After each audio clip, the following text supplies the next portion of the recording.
Hey guys, welcome to BXB'S bonus Babble, episode 11 for November the 12th. It's a Sunday, and this is our Xbox One X Extravaganza. And joining me today, I'm your host, Ben, as always, on a bonus Babble. But with me, actually, who's pretty much been on most of the other bonus Babbles as well now I think about it. It's Joel. I've sneaked my way into most of them, haven't I? Hey everybody.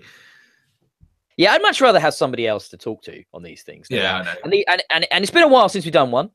I've done one. And basically, this is an episode we fit in if there's a reason to, between the normal bits and bobs. And obviously, there's the reason this week was the Xbox One X launch that happened on Tuesday. So me and Joel decided to talk about our launch experiences and our just about first week with the console. Yeah, so I'll throw over to you first, Joel. How did you get your console? Where did it come from? What condition did it come in? Any problems, etc.? Because I know there have been some. Yeah, okay. So I got mine on launch day, and I ordered it from Amazon. So I was lucky enough not to have any delivery problems there. Amazon are normally being historically good for me. It came. I must have. Yeah, the packaging. It wasn't packaged very lovingly, I would say. It was just thrown in a slightly larger Amazon box with a piece of the kind of brown paper that they scrunch up and throw in it. So it wasn't sort of the air pockets or tightly packed. So I was a bit like, whoa, they've packed that badly. Fortunately, though, the box is absolutely fine inside. The outside, the external box took a little bit of a beating, but the internals are all fine. And yeah, so it came on launch day, Tuesday. I went into the local town here on my lunch break from work to go collect a new TV that I bought. So I had that in the car. Got home, started getting upstairs. Got the old TV had already been moved out of its space, ready. So the new TV, I started gently plumbing that into the AV unit I've got up here and stuff. And I got the Xbox unpacked and I turned it on. And the first thing the console was to do, it's got no real software on it, so it wants to do a firmware update immediately. So I got going with that, and then like immediately my wife comes in and is like, I think my waters are broken. And it's like, for the audience who don't know, my wife is pregnant. And I'm just sat there going, it's just like in the background, the Xbox One X just boots to the dashboard for the first time. And I'm like, okay, like, well, let's be serious. So I think we might need to go to, phone the number. I think we might need to go to hospital. So she calls a number. They're like, "Yeah, come in." So immediately, I'm just like, "Okay, right, turn this all off. We're going to hospital." So that was my launch day experience. So tell me about yours, Ben. It's a different kind of drama than what some people have experienced. Let me just quickly recount Richard. He's not with us today. He got his from Game Online. He got it delivered and stuff, and I believe, first of all, we had issues because they sent out an automated shipping notification, which was in error, telling him he was going to get it on the Monday, which, if you're sensible, that's not going to happen because they're not going to break street day on a console. However, he couldn't take that risk, got the Monday off work, and then halfway through the day was told, no, sorry, it's not coming till the next day. So that was fun. And then he got his console on the following day, and everything seemed to be fine. And then he found out when trying to play his first ultra high definition disc that the disc drive doesn't seem to want to work for his console.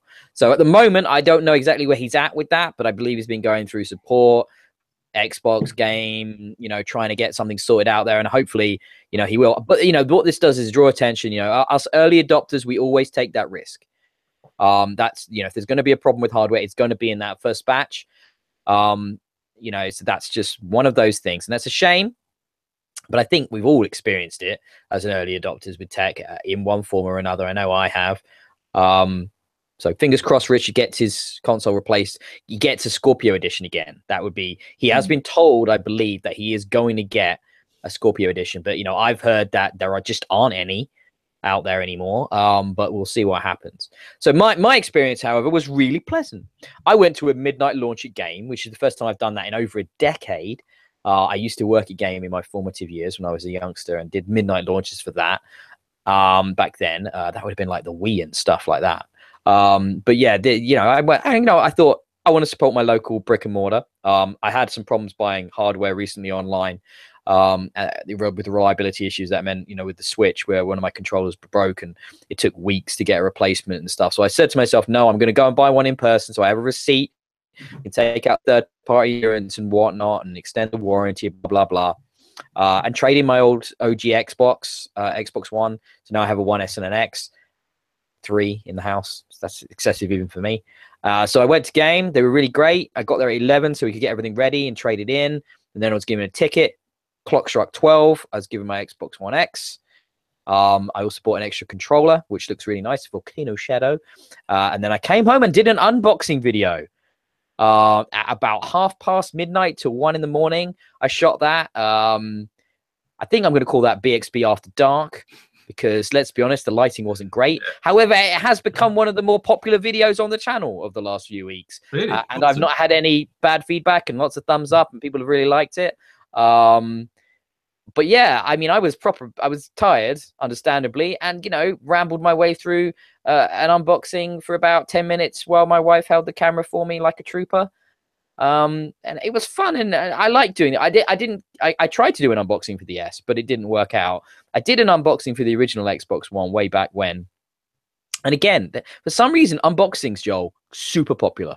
People love to watch people take things out of boxes online in general. It's a huge thing. So hey, I'm glad you enjoyed it. I will have that embedded on the post for this video as well on the site, so you know that'll be the first time it's gone up on the site proper. I haven't put it up yet, so by all means check out my what did you think of my unboxing, Joel? You made some comments. Yeah, no, I don't know why. I always think unboxing videos are kind of like, oh, they're super cheesy, but I still love watching them. I don't know why. It's obviously some miswiring in my head. Yeah, it was it was pretty, you know, the lighting was a bit, there was the bit where you were sort of holding up and going on, you look at the color gradient on the side of it, and it's like, yeah, couldn't see anything. We'll take your word for that. Yeah, you did comment at that point. I think you said that you didn't think the lighting was that great. So BXB's After Dark. Yeah, I think it's definitely the right name. Do you know what I think it is about unboxings? It's the enthusiasm, isn't it? If somebody's excited about something, and you know they're excited to be opening it, everybody can relate to that. And it can come across in the videos. I hope it did. I hope it was enjoyable in its own way. And then, yeah, plugging it all in. I was up till 3 in the morning that night, waiting for updates and then actually having a go. To be honest, I noticed the network problems. The network stress clearly was hitting Xbox hard the next day. When you know, at sort of in the evening, downloads were definitely taking longer than I've noticed recently. So I think that's all kind of evened out now. But yeah, so I've got a total of 49 enhanced Xbox One games, Joe, on my Xbox One X right now. That's pretty impressive. How many? Do you know how many of the total list that actually is, percentage-wise? About a third. It's about a third. Wow. So it's only a third. Cool. Yeah, it's about a third of the list. I think it's around 150 enhanced titles, growing all the time. Actually, like, there's a huge amount of support is happening right now for the One X. What I'm gonna do, Joe, is probably I'm looking up here at the screen on my One S actually, but I can see in the ready to install list which ones are enhanced to remind myself. I definitely want to give us, like, I'm gonna go through some of my favorites basically that I've played. Origins, Assassin's Creed Origins is fucking stunning, like full 4K HDR, beautiful game. Like the setting being Egypt. I already loved this game. I gave it 5 stars before playing it on the Xbox One X. And yeah, definitely deserves even more. Absolute technical, just masterpiece. Like, really impressive. I watched a video of the water. It was just somebody had posted a video of the main character swimming through water, and it did look delightfully beautiful.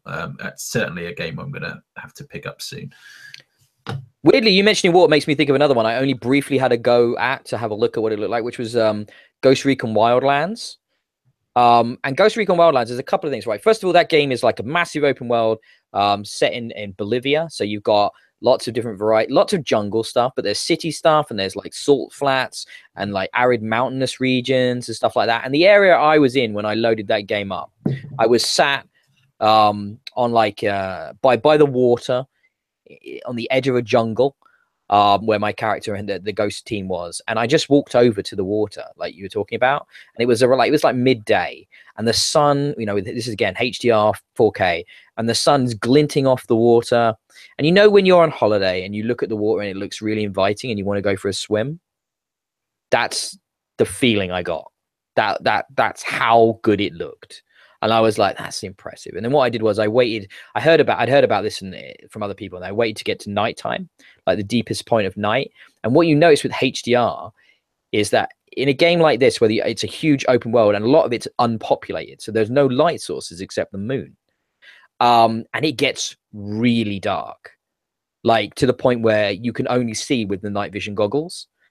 You know, as a Ghost Recon team, you'd have to use night vision goggles, and it's super impressive. You think whatever, but honestly, when you experience that and it's like reflecting reality, like that feeling out when you're out in the woods, if you've ever been camping or something, and when it's pitch black and it's cloudy and there is no light, and that is what it was like, and it is unreal. It's absolutely freaky. And then one other thing is, I noticed when the moon came out of the clouds, it was an actual proper light source that affected the ambient light, and it's like this is crazy. This is like witchcraft.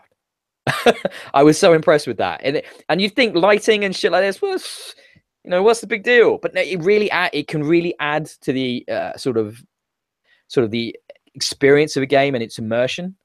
And yeah, I was just blown away by that. It was super cool. Call of Duty World War II. Yeah, I kind of briefly, I think I talked to you and Richard about this. Slightly worrying potential trend here, that this feels like this was made for the Pro and the X, and that the versions on the S and the Slim PS4 are downgrades, because it almost felt like a different experience, like a different game. That's how different the visual fidelity was in 4K with the HDR of World War playing Call of Duty. It went from a very kind of standard, slightly. Remember me talking about it on the last podcast about how that felt old. You said the particle effects and sort of peripherals around the main environment looked awful. Yeah, it just felt old, and and it didn't on the X. It ran better, it looked better. I almost want to say it sounded better, and I know the X has got Atmos support in it, I believe. I don't have that, so it couldn't be that. But the whole experience just felt like that's where it was meant to be. Slightly concerning, I guess, for the majority of people that don't have the X. But yeah, as a technical, it was far more. You know, just explosions looked better. Everything looked just so much better on the X. Absolutely. Anything you wanted to touch upon as a standout, or the opposite? Obviously, I want to mention that you've got a Pro. You've had a 4K TV for a lot longer than I have with your Pro. So maybe you're not seeing as big a difference. I don't know. I'm curious. What's your take? Okay, so I've not been blown away by the X like I was hoping. I guess I would be. So I've got a second 4K TV now, and you're right. I have had a 4K TV downstairs. Now the standout, best looking 4K experience with HDR that I still think you can get is Horizon Zero Dawn. I've been playing that this week because the new DLC's landed as well, so I'm currently working my way through that.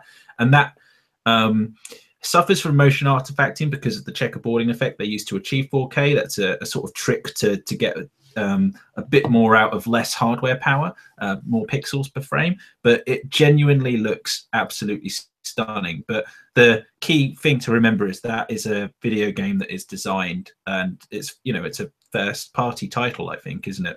Yep. It's designed specifically for the PlayStation, and that is absolutely stunning looking, and Xbox just hasn't got a game that yet does that, at least that I've played. So that's what I want to caveat. Yeah, I want to caveat that with that I have played, because as me and Ben had a very brief catch up just before we got going live on air, the only games I have had a chance to really dive into have been Shadow of War, Dishonored 2, F1 2017, and Wolfenstein. So they're the only X enhanced games. I've got Halo 5, which I've installed. I've heard positive things about that, so I'm looking forward to going back and giving that a try. But the 4 games I have played so far haven't wooed me. I think out of all those games, actually, Dishonored 2 is the most impressive looking one. I've been actually very disappointed with Shadow of War. Yes. I was messaging Ben as I was playing it, and I took some screenshots. So I immediately loaded my, put the game in, check for any updates. It's fine. Start running the game. and I immediately load my save game, and I was currently, on top of one of the towers in the second area, and I was just blown away by how pixelated and the texturing on the environment looked awful, to the point where I immediately quit the game, thinking it's not got the 4K assets, something's gone very wrong here. That's where I rooted through the shop and found the 4K cinematic pack, which I started installing, but then enlightened me to the fact that that's merely for the pre-rendered cutscenes in the game. That's nothing to do with textures or anything like that. And yeah, so I played it for a few hours again on Friday night, and you can see some texture improvements and some nice high fidelity on the sort of textures on the characters and things, but the environments look awful. They genuinely look worse. I think it looked better on my old telly, my old HD TV up here. So not at all impressed with Shadow of War. Whereas Dishonored 2's been very different. That looks, I wouldn't say it necessarily looks better. I felt the game looked nice beforehand anyway. But it just looks even better than that on 4K. It looks, the detailing's very good, and some of the textures, like look at the posters, how crisp the text looks on just some of the environmental posters and things that develop as the game goes through. That really is beautiful looking, and I know you don't particularly like the art style in the game, but I don't mind it, and again, I think that works really well to bring that game up to 4K. So very impressive. Dishonored 2, Shadow of War, a bit disappointed with. I'll flip back to you, Ben. I was going to say the Shadow of War thing is interesting because, yeah, I agree. I think that's got problems because of its art style. It's a very grey and brown game. So even if it does look great, you're almost not noticing it. And I think what you said is like you think it almost looks worse. I think that's really curious because what that really is that there are elements that look so much better that when they stand next to the things that haven't been improved as much, it's like really apparent, which came to me when I was playing Star Wars Battlefront 2, which is when the in-game stuff looks better than the cutscenes because the cutscenes are clearly not at as high a resolution as the actual gameplay. And they're still probably higher than 1080p. They're definitely better than 1080p, but they're not quite as crisp. And holy shit, that game is fucking amazing on the One X. Like if you have you're downloading it, you said you're going to activate an EA Access trial, yeah? I've got an EA Access code. I want to really give that a crack. I haven't done it yet. I was right, so I did the first mission because I didn't want to get too far into it because I've just got the 10-hour trial and then get stopped of the single player, and then I did a few games in multiplayer. It's like you're there, Joel. It's like you're in Star Wars. I mean, the mixture of the visual fidelity with the amazing sound design, with the sound effects from the films, to the locations, it's like you're having a waking dream, and you're in Star Wars. It's the only way I can describe it. It is one of the most authentic experiences I've ever had with a Star Wars game. Battlefront was goddamn good for that as well. Don't get me wrong, but this one takes it to a whole another level, and I'm already in love with that main character from Urso from the single player. She is the most badass chick I have ever seen, and she is incredible. The only thing with that game that slightly worries me is the progression system and the way the microtransactions work and the way everything of that works. It seems really broken. But that's been discussed at the moment. I don't want to get into that too much because we're talking about the X, but fingers crossed, upon release, it's a wee bit better and a wee bit more accessible, because right now, the amount of grinding you'll have to do is kind of obscene, So I'm curious about how that's going to work. Because you played the beta, didn't you? Yeah, I did a couple of multiplayer games in the beta, and generally I was just enjoying the gameplay. I must admit, I didn't spend too much time looking at the scars or any the star system and the unlocks of the star cards and things like that. So that's still kind of going to be a new experience for me when I start really getting into Battlefront 2, either this week or I think it launches at the end of this week. Actually, it's the 17th. Yeah, it goes into people who've got the fancy edition start on Tuesday, and then normal edition is Friday. Yes. Yeah, so definitely be playing it this coming week. Yeah, well, we'll get into that. I no doubt we'll be talking about that in the next time. Yeah, next time, definitely. So, okay, before I get onto the one game that's like, yeah, you're talking about the first party thing. There is one. I wanted to give a shout out to one you might not have expected. FIFA 18. The football. That's right, the football game. It's got already over the last few years, it's been getting closer and closer to a full accurate TV presentation. But the resolution and the lighting bump with HDR has, I think, put it over the line. I was playing a match, doesn't really matter what, but what it was that did it. Well, I'm looking down from that normal top-down perspective, and I'm seeing the sun and the shadows cast by the stadium roof, and how, when you watch a game of football and the players transition between the shade and the direct sunlight, something about HDR and 4K, I honestly thought I ended up, I think, conceding a goal because I was too busy looking at this thing that looked like it was broadcast television. And if I turned off all the HUD, which you can do in that game, I honestly think if you walked into a room, you weren't like, staring at the screen for quite a while, working out, the animations, looking at that. You'd think it was real. You think you were really looking at a game of football. And because of that lighting and that resolution, unbelievable, like just stunning. Like, I didn't think it was going to blow me away. I was like, I just fancy the game of footy. And then I was like, oh my God. That's Frostbite as well, isn't it? It is. That is an engine that looks real good when you put the horsepower behind it with the 4K and the HDR. They seem to really know how to. But that first party one that everybody's been talking about, it's Forza Motorsport 7. Now, that game already looked great, but it's the little details.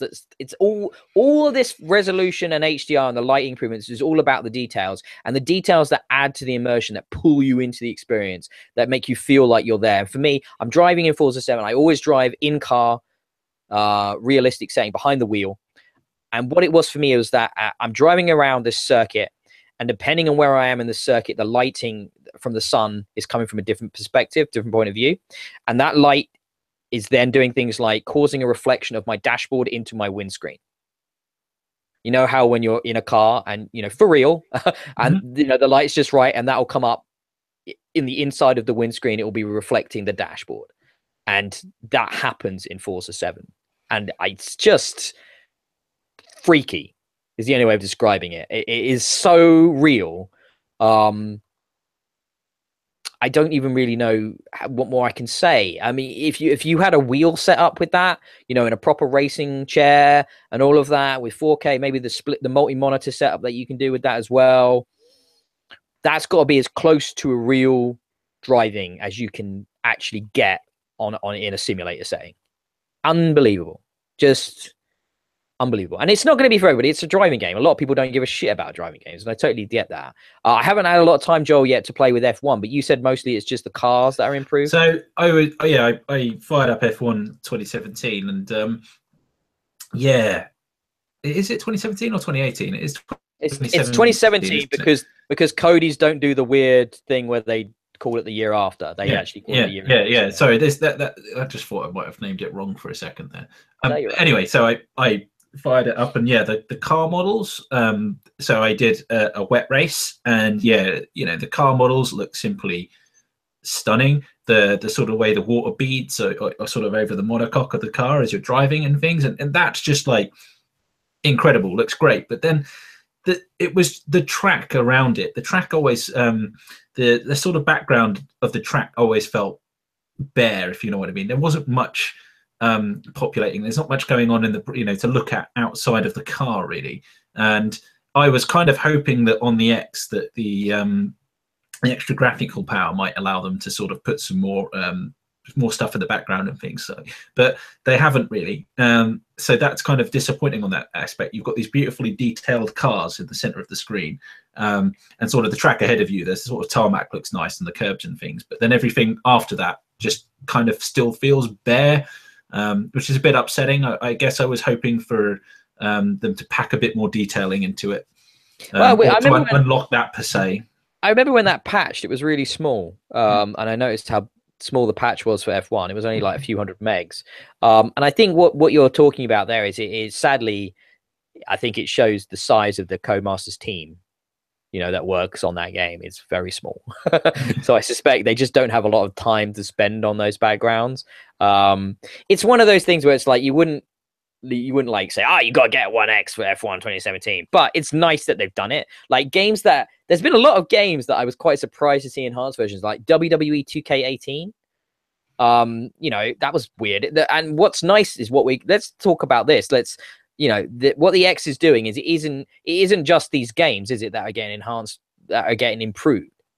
So the WA2 game did get enhanced. So performance is better, for example, in the backstage areas, which is a big improvement for that. But there's performance improvements happening across the board. Like Witcher 3 load times, for example, are about a third as long as they were prior to the 1X coming out. You know, so that's just stuff like that. One game, I mean, I haven't tried Quantum Break yet. I need to give that a go. I want to see how good that looks in 4K. But have you had a chance to play any other games that have made you go, oh, this is a benefit, but it's like not, it's crazy that they're able to give these benefits without having to do any extra work on their games, and they're actually improving them. Wolfenstein is the only other one I've played, and that got patched though, didn't it? Yeah. It got patched. It's enhanced. I said this before. I thought it looked very pretty before. It's a very well optimized game as well. Before, so it feels very much the same, and you really have to. You know, this is kind of getting close to spot the new details and the things that are different. And I replayed a couple of levels of that. I would say that yes, I was trying to recall if during some of the heavier times, I think that the frame rate may have dropped. That's now been smoothed out. It's hard to do, isn't it? Yeah. Without it's really hard. Without kind of the ability to do a side by side, it's pretty tough to see and recall from memory. And yeah, certainly in areas, the textures definitely, you know, there is more detail there. When you're on the Avis Hammer, I think, isn't it, the central hub world? If you go up and look at some of the computer screens, there is more detail on those than there was before to look at and things. But yeah, that was. I felt that was hard to spot what had changed. So talking about Wolf 2, article went up on Eurogamer earlier today with their amazing Digital Foundry coverage. They are the best at all of this thing, where the resolutions and frame rates, nobody does it better than them. That's the whole thing. And they're actually talking about the Wolf 2's improvement on the X is the biggest gap in improvement between X and Pro. So at peak output, the Pro only does a 2560 by 1440 resolution, whereas the X does a 3840 by 2160, which is about 2.25 times better pixel count on the 1X compared to the Pro. So it's you know, hugely better resolution, which is cool. That's cool. I mean, this is what we wanted, isn't it? This is what the X is, the most powerful console. You know, it's 6 teraflops of thingamagigs and jobby wobs and, you know, all of this stuff. And, you know, it's even got the internal drive is quicker than most externals now. So, you know, at that time where you put all your games on your external, now you want to put the ones you're playing a lot on your internal. Just a tip for a lot of people, actually. I don't think many people realize that. So that will improve load times even further. You know, the performance thing, I will say this. I think we've talked about this before. I'm not a big FPS guy. You know, not first person shooter, but frames per second. I never cared that much about it because I'm not a super competitive player anymore. So nowadays, everybody's like, it's 30, you locked at 30, that's shit. It needs to be 60 minimum or unlocked and all this crap. I'm like, if there's an option in the game for visual fidelity or frame rate, as many of these games are now getting patched in, I will pick visual fidelity over frame rate. So I'm not too obsessed with that. But in a shooter, the fact that Wolf 2 is using a modified version of Doom 2016's engine, you know, the frame rate already is it's not, they're talking this about in this article, it's not quite locked to the target 60 frames on the whole thing, but it's very close to 60 frame across the whole game now on Wolf 2, which is better than it was. So it's awesome, isn't it? It's impressive for a £450 piece of hardware, whereas the equivalent PC hardware would set you back a fair bit. Have you played or seen Halo 3? Halo 3 on the Master Chief Collection? No, from the 360 back compat Halo 3. This is the crazy thing about what's going on with the enhanced, that we're getting enhanced patches for 360 games like Oblivion, Mirror's Edge, Halo 3, Fallout 3, the original Assassin's Creed have been improved. Halo 3 almost looks like a current generation game. That's what they've been able to do with going in there and just tweaking, like getting the most out of resolution and frame rate. It looks insane. It's like, how is this even possible? It's a whole previous generation, and they can make it better. That's the genius of what they've done with the One X compared to the Pro. That you're getting even outside of these, there's already a wider support, but even outside of these enhanced games, there's so many tweaks and improvements coming to games constantly. Like I said, I've got 50 already. There's already 150 plus out there, and there's going to be more every single week. It seems like Microsoft are really getting behind this as a thing, which excites me. It's really cool that you're going to get your money's worth, that they want the people that have put their 450 down to actually, have a massive benefit. And, when we were pre-launch, they were talking about how it's the largest launch lineup ever and all of this shit from Aaron Greenberg and Phil Spencer. And it sounded like so much bullshit. However, I think they're kind of right. It does have some really transformative improvements to games that have already been released. And I've been super impressed by it. Like, I think you need more games that show it off, is what you need, Joel. I think I agree with you on that. And I think, I guess anybody who's, being invested heavily in the PlayStation side of things this generation, but has wanted to go onto the Xbox to play some of the Xbox exclusives or some of the Xbox games that they can't get on PlayStation, then this is a very good point to jump in. Particularly because a lot of all the benefits so far are to games that are pretty much already out in the market. So if you want to go back and play some of those old games, you can now play them with all the benefits of the X enhancements, basically. So I think that's kind of a no-brainer. And then for those who just want the best, then this is the best you're going to get on console. And I'm hearing things like people are saying things like with their multi-platform games now, they're going to buy it on Xbox because it will be a better experience. It'll be a better frame rate. It'll be a better resolution. It'll have HDR support. Let's put it this way, right? Destiny 2 is getting patched next month. And in a shock to me, considering how tight they are with Sony, they're going to be bringing HDR support, but only to the Xbox One X and not the PS4 Pro. Which I think is kind of surprising. I didn't pick up on that detail. Yeah. But is pretty cool. Destiny 2 is a very good looking game. In fact, I would almost say that that was almost my favorite part of it, those environments. Actually, I need to correct myself, Joel. I was wrong. There is a thing that the Xbox is getting that the PS4 Pro isn't getting, but it isn't HDR. I apologize. The PS4 Pro is getting adaptive 4K, whereas the Xbox One X will get 4K, straight up. Right. So that's the difference. That the resolution won't be adaptive; it will be a native 4K resolution on the Xbox One X, which is still good. It just proves that the power is there on the X, where it isn't on the Pro. I think that's all they're talking about there. It's interesting though because Bungie haven't hamstrung it, which I kind of thought they would have done, considering. But cool. I can't wait to play that. That's going to come out at the same time, roughly, as Curse of Osiris, the DLC.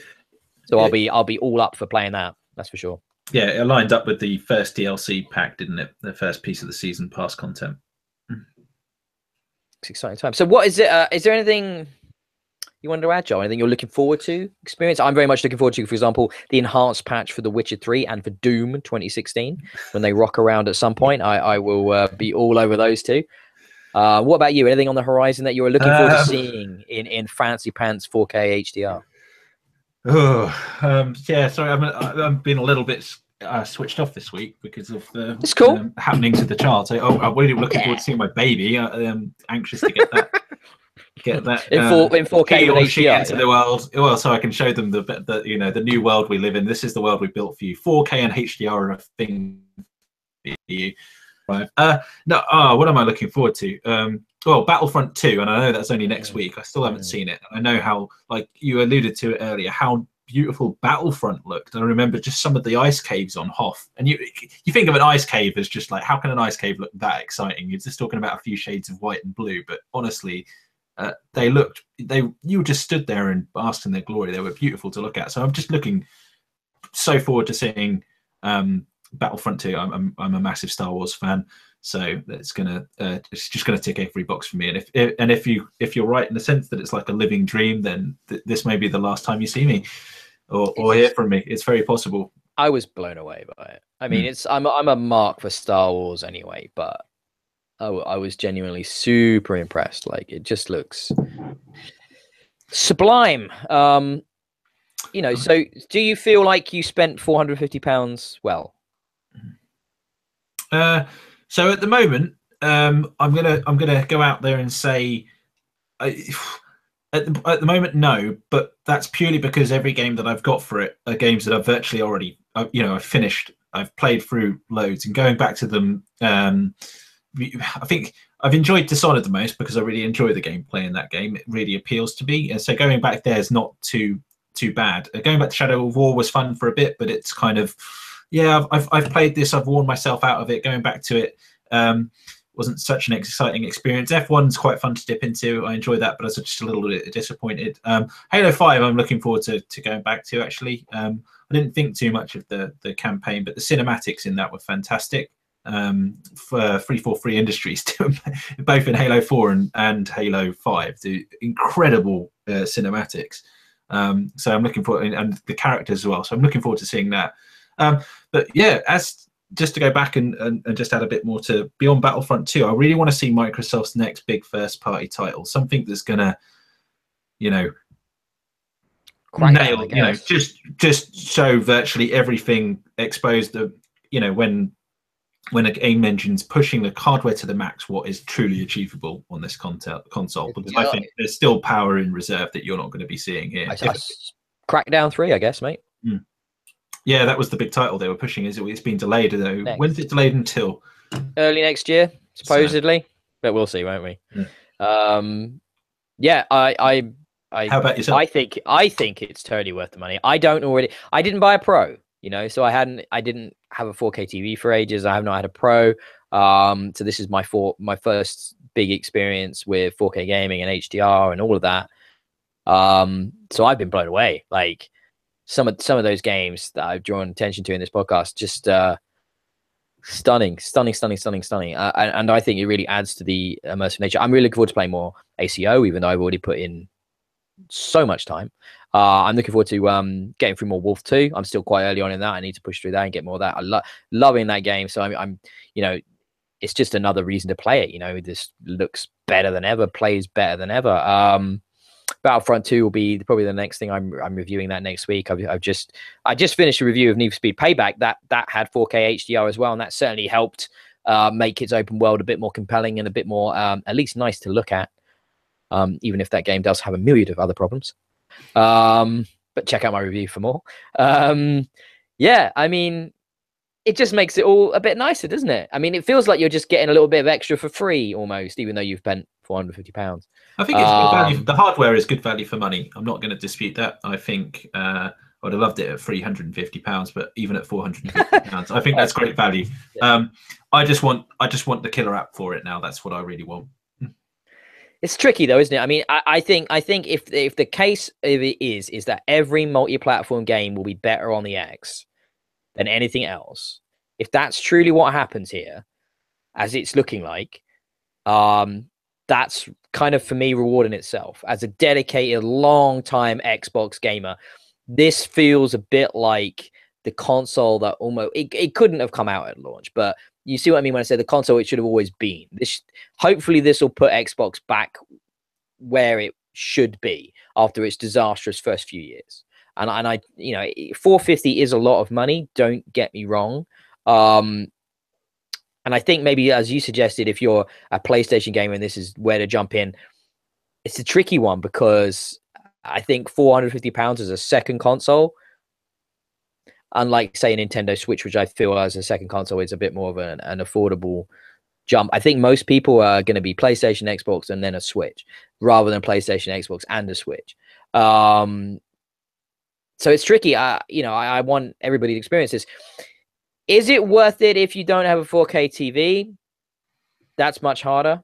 There are performance improvements that are happening with these games, frame rate, load times, things like that.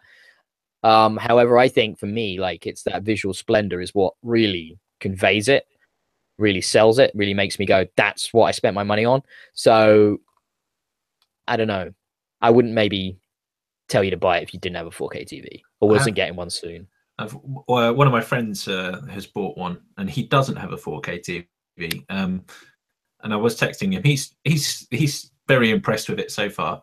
He said he's been playing some Battlefield of a bit. So, but a 4K TV is on his radar, so it's on his next to buy kind of list. So yeah, I haven't seen him in person. I've only had a few text messages with him about it. So, so Battlefield, right? Yeah, not enhanced, but I've downloaded Battlefield 4 again purely because I watched a video of it on the One X with 0 frame drops and like it running buttery smooth. And I'm like, oh my God, I love that game. I love that game. But man, at times it played like absolute horse shit. So to get back into Battlefield 4, I think with basically all the DLC was made free as well at one point, or I might still be free. So it's just like, yes, modern shooter, huge scope. Let's see if we can get more people playing this again. Because with that frame rate, oh man, the video I watched looks so good, Joel. And I take it you played some Battlefield 4 when it came out and stuff, but no, I didn't. I couldn't get into Battlefield 3. I loved Bad Company 2. I played, I must have vlogged about 200-300 hours on that. Moved to Battlefield 3. I just couldn't get into it. They'd swung a bit more in the direction of COD, and I don't know what it was. I just didn't like the feel of Battlefield 3, and because of that I completely skipped Battlefield 4. And it had a lot of problems at launch, like lots and lots of server problems, but once they got all of that ironed out, it's a wickedly cool, like big scale first person shooter, really, and you can get it for like no money. If you've got it seems to be massively improved performance wise. So I'm going to be checking that out soon as well. And Battlefield 1, I don't know. I think they're going to enhance that. I think because they're still supporting that with DLC and stuff. So yeah, it's just it's like, keep an eye out. There's announcements all the time. I think I'm going to wrap us up here, Joel. Unless you've got anything you wanted to add. Nothing more from me. No, so we'll be back next week with our regularly scheduled BXB Bits and Bobs. Hopefully Joel will be about, but who knows? It could be baby time.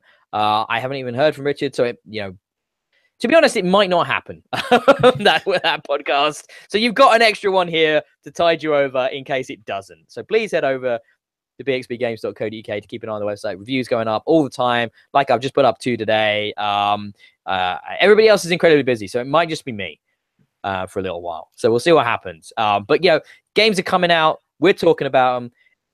Get over to iTunes and subscribe to us there. Follow us on Twitter at BXBGames. You can follow me at DIYE as well. I think that's most of the things. Joel doesn't exist on social media. He's a ghost. He's a phantom of the internet. I really enjoy my X. I'm going to probably play some more on it tonight after I've watched the Grand Prix. What about you, Joel?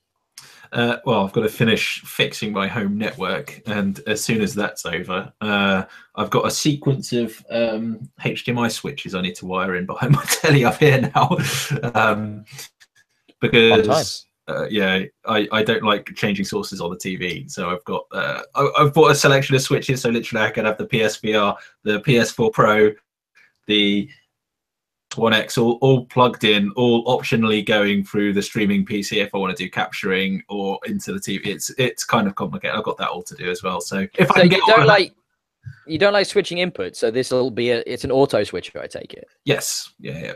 Everything should. Okay. The only thing I'll have to do, there'll be a manual switch to switch between using PSVR or not using PSVR, and manual switch to switch between streaming or not streaming, basically. So I think me and you are cut from the same cloth. I love working out homebrew technical solutions for things like that. I find all that shit so much fun. It's almost like a puzzle sometimes when you're looking at what you've got and what you need, and can you make it work with what you've got, and what's the minimal amount of shit I have to get to make all this be in harmony. If you talk to my wife, you know just how annoying I am with that shit. So me and you are very similar, I think, my friend. Yes, very similar indeed. So we'll be back soon, babies permitting, busy work schedules and life permitting. Keep an eye out for us. See you all soon. Bye-bye. All right, bye.